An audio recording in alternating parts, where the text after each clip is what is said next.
Yeah, so this is what's going on right now on I-80 East.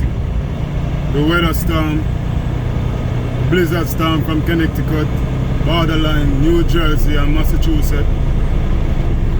So they say it's gonna be worse in the morning. So now we're just do what we can with what we have.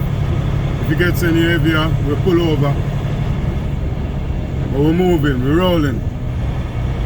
This is how truckers do to get all these goods on the shelves, you know.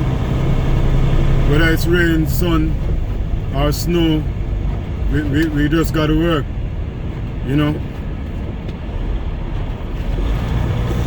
Respect to the plowers. Yeah, cleaning the streets. Enough respect.